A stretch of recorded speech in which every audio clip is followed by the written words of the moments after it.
Hello, everybody. Welcome to Canada's Corner. This is Greater Seattle Korean Association's interviews with candidates and electeds. And, we do this because we received the King County Education Fund grant. However, we do this kind of digitally and we publish it to our YouTube so that the whole reason is so that we can become more educated and informed voters. And so we're very excited to have with us Dionne Foster. Hello, Dionne. Hi. Welcome. Yeah. Oh, thanks for having Yeah, me. of course. And Dion is running for Seattle City Council, position 9. And so before we have Dion just share some of her thoughts and vision for City of Seattle, just very quickly, it's not an endorsement, but again, Canada's Corner is really just to get to know our candidates and just kind of where their heart and where they're coming from. So Dion, with that said, perhaps you could just tell us, walk us through just a little bit about your background, personal and professional. Yeah, Yeah. absolutely. I'm Yeah. so excited to be here and have this conversation. Right now, professionally, I work as an educator at the University of Washington. I teach in the Master's in Social Work program, which I really love getting to train the next generation of social workers and leaders and Mm. people who are helping to make our community a more vibrant, healthy, safe place. Most recently, I was executive director of a nonprofit called Washington Progress Alliance, Hmm. which is a statewide organization that's focused on investing in the organizing, research, capacity building to help make Washington better through housing organizations, through groups that are working on reproductive access and a Mm. broad diversity of issues, especially through making sure that we are building up and investing in our communities of color. At that organization, I also Mm. got to be part of helping to pass and defend investments that go into childcare, early education, and schools, which I am just so proud of that work. Mm. I'm trained as a social worker. I have my master's in social work, and I've also spent a career working in public policy at the City of Seattle as a policy advisor. So a diverse professional background, but just as important to me was my personal experience. So, I'm a mom to a 12-year-old who is one of just like the most important person in my life. And Mm. a big reason I decided to run for office was because I really wanted to work on making sure Seattle can be an affordable place for him to grow up. Hopefully he'll stay here. As parents, we want our kids close by, and a safe place and a place where we're really just making investments that take care of all of our neighbors. Amazing. Thank you, Dion. Well, you touched upon it already, as to, your daughter being one of the main inspirations for you to run. But, with your social work background, public policy, kind of maybe what were some of the other reasons why you decided to, put your name in the hat for Seattle City Council? Yeah. Yeah. Yeah. Do you want to do that one again? Because it's a son, not a daughter. I'm so That's sorry. okay. That's okay. Okay, okay. I didn't want to. Did I say daughter? You did, which yeah. My bad, my bad. That's okay. Okay. All right. So, okay, amazing, Dion. Thank you so much. And you kind of touched upon it, but mentioning that your son was one of the main inspirations for you to run. But maybe it's kind of some with your social work background and public policy. Maybe what were some of your other reasons why you decided to run for Yeah, Seattle City Council? absolutely. Yeah. I mean, I think right now, when I think about where we are as a city, I see us being in a place where we have just tremendous opportunity at our doorstep, but we have a lot of work to make progress on. So I'll give a few examples of things that kind of motivated me. So, we live in South Seattle near, in between actually two of the busiest streets in the Seattle, or excuse me, the streets that have some of the highest numbers of traffic accidents in the city. Mm. And the city has a really important role to play because we make investments in our roads and in our infrastructure, and we partner with King County to make sure that our transportation system is working efficiently, effectively, and safely. And it's important to me as a parent. I want to make sure that my kid can get to and from the bus safely, that the buses are running on time, so that people can get to where they need to go. So that was definitely something that I was looking at when I decided to run.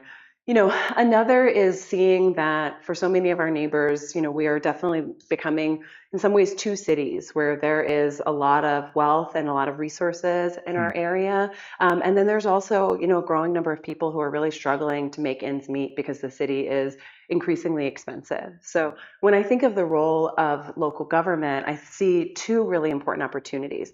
We want to make sure that we are using all of our investments well, right? So that when we are making those investments in housing, when we are making investments in early education and setting up kids for success, that when we are making investments in our social safety net and that those are effective and that those are working to the ends that we all want.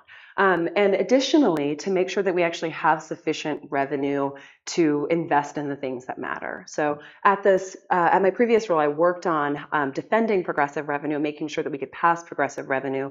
And I really see that as an opportunity at the local level. We have had really significant budget challenges over the last several years, and we need to make sure that we are asking folks to pay their fair share so that we aren't relying so much on regressive means to fund really important services. Hmm.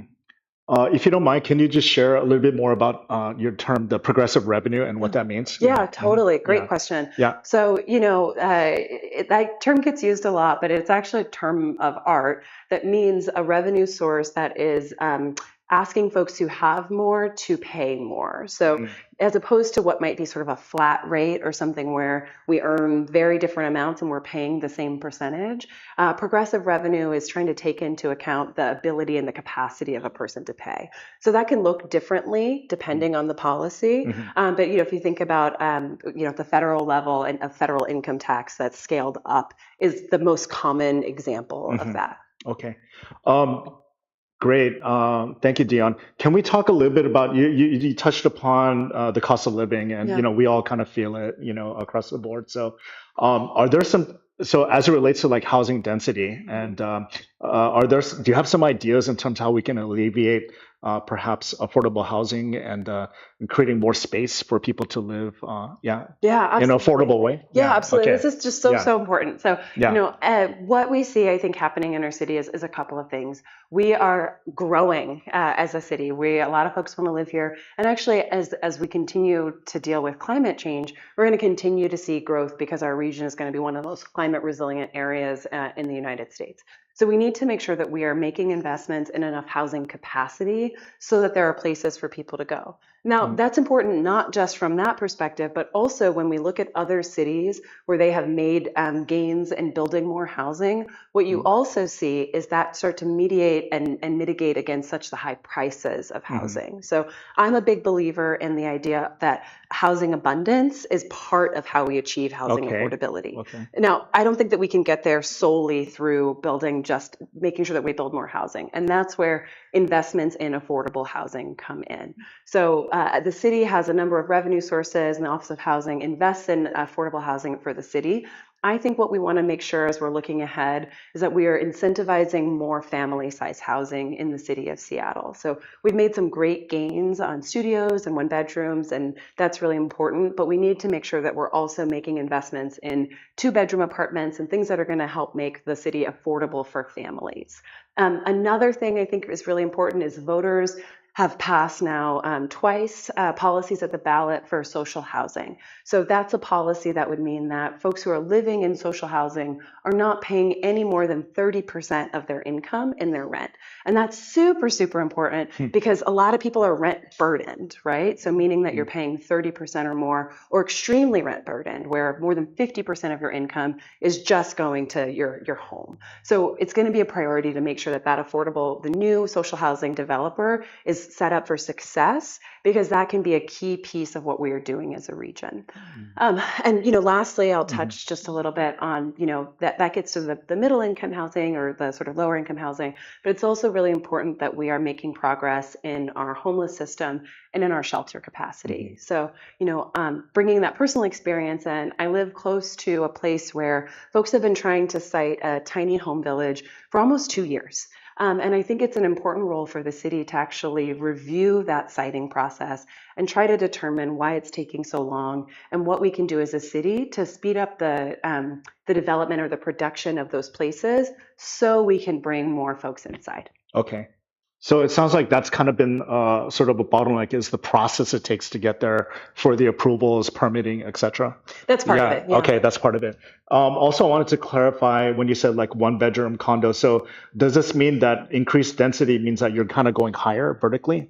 Is that what that looks like? So there's two different ideas there. So I'll kind of try to pull them apart a little bit. Yeah. So When we're thinking of, when we're thinking about increased density, Hmm. that can mean a couple things. So that's our zoning capacity. So we'll have the ability next year in 2026 with the city's comprehensive plan to determine how much density is going to go into new neighborhood centers. So those neighborhood centers have already been identified by this current council, and what we'll have the opportunity to do is to determine the height in those neighborhood centers. So that's going to be those are zoned for 3 to 6 stories. So Okay. that's kind of 3 one to 6 part. stories. Okay. And that's the neighborhood centers, which is a Okay. new part of the comprehensive Okay. plan. So that's one part of it. The other part, the 1 bedroom or the 2 bedroom, Mhm. that's sort of a different tool. So that's looking at resources that the Office of Housing has that they put out through getting into the weeds here, but what's called like Yeah. a NOFA. Mhm. And so that's what the city wants to try to incentivize developers to create with our affordable housing dollars. Got it. Got it. Okay. Thank you for clarifying that. I want to switch gears maybe a little bit, but to speak to safety of our neighborhoods, so Yeah. public safety. These are always the top kind of two topics, but it's very relevant, I feel. But um, perhaps it's always good if we can have as much of a strategy laid out. It's like here's an action plan that I have. Mhm. And so people, I'm sure, always will appreciate that. So as it relates to keeping our streets safer, are you a believer in augmenting Seattle SPD, for example, or how can we alleviate sort of gun violence is still very prevalent, for example, in South Seattle, Rainier, etc. Do you have some ideas in terms of how we can keep our streets safer for our children and families? Yeah, Yeah. thanks for bringing that up. Hmm. I Yeah. live in South Seattle, and Okay. so as you know, there is a higher rate of, just as you said, Yeah. there's a higher rate of shootings and gun violence in South Seattle than other parts of the city, Hmm. and it's definitely a priority for me to work on that. I'm really proud that I have. Oh, so am I allowed to talk about endorsements since it's Yeah. nonpartisan? Yeah. Sorry. Okay. Go Okay. for it. Go for Sorry. it. I'll Go ahead. start that part over. Yeah. Yeah. No problem. Okay. I didn't want. Yeah. I know. It's all good. It's all Okay. good. Yeah. Okay. Yeah. Do it. Do it. Sorry. Let Yeah. me go back. um, 다시 시작할게요. 네. 아니요. 세 번째. 세 번째. 네. Okay. Go Should I ahead. just start from the top of that one? Yep. Okay, Go for great. it. Yeah. Yeah, so just as you said, there is definitely a higher prevalence of shootings and of gun violence in South Seattle. And I actually live in South Seattle. And I think it is definitely a place where we need to be focused at the neighborhood level. And I'm really proud that I have the endorsement of the Alliance for Gun Responsibility, as well as the Moms Demand Action Gun Sense Seal of Responsibility for my campaign. So there's a few things that I think are important. One is to make sure that we're looking at models that have worked. And what we see from recommendations is that what we want to do more of is neighborhood-based intervention, right? Okay. So I've been somebody through this campaign where I've said part of the solution has to be making sure we have enough officers in SPD so that we have folks who can respond to calls, so that you're getting the right response to the right call, and you don't have people that are waiting or are concerned that nobody's going to show up, right? That's really important. Yeah. Beyond that, we want to make sure that we're actually looking at instances where there are high levels of shootings or gun violence, and that we're addressing it with a place-based solution. So that's something Okay. the city auditor recommends. And what that can look like, and where there's been success in previous examples, is bringing together SPD, bringing together neighborhood nonprofits, bringing together neighborhood leaders and businesses Okay. to actually look at what is happening in that hotspot and develop a plan together. So that's happened in other areas of So the city. community involvement, engaging the community partners. Critical. Okay. It's critical because Okay. you can get a lot of information from what's reported, and that's really important. But it's also really important that you're involving the community in the solution, and that's just been something I've always believed in my career. Okay. So creating partnerships and coalitions so that they can sort of be like the watchdogs, inform each other.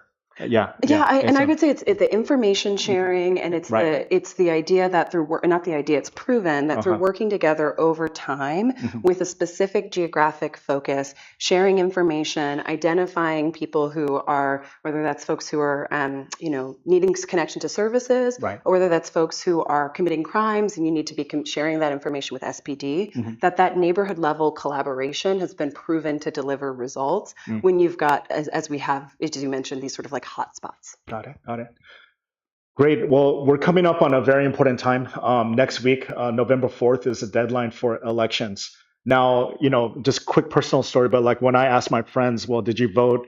And many of them will respond and say, well, not really. And I said, why? And it's because the majority response was, well, because I don't think my vote matters. Right? I'm sure you heard that before. And it hit, for me, like it hits here, right here. So it's specific. I want to talk about a little bit about our ANHPI and communities of color. And part of why we're doing this is to empowerment, Yeah. to make sure that we have a voice. And for our communities, maybe perhaps could you share a word of encouragement as to why your vote does matter and why it's important to vote and be out there? Why? Oh, Why? yeah. Yeah. Thank you. And it hits Yeah. me here Yeah, too, for sure. For and sure. I've Yeah. talked to my neighbors about that and people who Uh-huh. say, oh, I'm not messing with that anymore. Okay. And local elections, I think, are just where it matters so, so deeply, especially in this moment that we are in right now, So when I think about the importance of voting locally, it is about making your voice heard. It is about making sure that you are being counted and saying, hey, I've got a say in this decision. And it's also about being clear what your priorities are. I always tell people, you vote your values. And that is what sort of we as candidates and as potential elected officials, we take that with us and we understand what voters' priorities are. So definitely by voting, by putting your ballot in a drop box is part of the way, but also through showing up when somebody is elected and asking for those meetings, asking us to come out and be with you and listen and understand what that experience is, because no one should feel that way, right? Mm-hmm. No one should feel that our voice doesn't matter. And, as a Black candidate running for office, that just is so important to me that people feel that they are going to be heard, right? So in A and HPI communities, I want to make sure that folks feel like if I call you, you are going to answer the phone, which I will, and that folks feel like what their priorities are going to be heard and acted on. Thank you. Appreciate that. Appreciate that. So lastly, maybe for our next generation, younger people, I think we could do a lot more in terms of civic engagement. And so what would kind of be your encouragement to them as to why it's important to get involved with local policy and understanding like what's actually going on in local government? Yeah. Why is it important? Yeah. Yeah. I mean, I think of this as a number of ways. So, well, I'll tell you one thing that's been on my mind is, the city actually has a lot of interaction and a lot of oversight with investments that go into education. So we're thinking about young people. We've got investments that help make sure that students who graduate from Seattle high schools have access to 2 years of education at our community colleges or a pathway into the trades after this next Families and Education Levy. And that comes at the local level, right? That's actually a policy that's going to be at the ballot for voters to vote on this year. And I think that's really, really important for young people. When I talk to young people, I hear a lot about climate and our climate future. And there's a lot of opportunity for that at the local level as well. When we're thinking about getting density right, when we're thinking about investments in transportation infrastructure, those are investments that are going to help make sure we have a clean earth to live on. And I hear that as such a priority from young people. And I think, as somebody who's under 40 myself, I'm probably not young people, but I think older than us. I mean, younger than us. Younger than us. I think that what you see, if you just look at history and the moment that we are in now, is that young people are actually like a deciding factor and a huge part of the voting population. And your voice does matter. It matters just hugely. And we can see that after election, after election, after election. When young people turn out, it definitely changes the course of elections. So your vote absolutely, absolutely matters, especially in these years where we are voting in local elections. That's how we increase turnout and we make sure that everyone's voice gets heard. Awesome.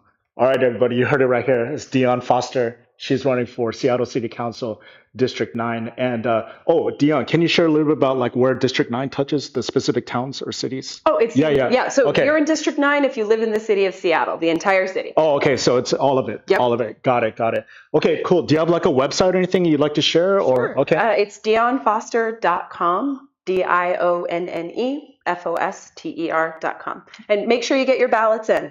Yep. Everybody get out there and vote November 4th. And lastly, should we give a shout out to Seattle, District 9, South Seattle? Yes, we can give a shout out to the whole city. So thank you for watching and tuning in, Seattle. All right. I'm Snohomish County, 425. Bye.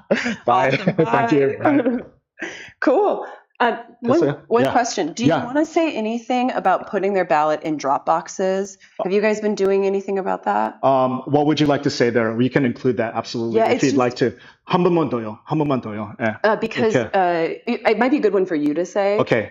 You know that I'm sorry, I'm getting tired. The mailboxes and the mail is a little bit delayed. Okay. And so now the recommendation by the time this goes up, if people haven't voted, just drop it off directly. Put it in a drop box as opposed to putting it in the mail. Okay, I'll add that as an addendum.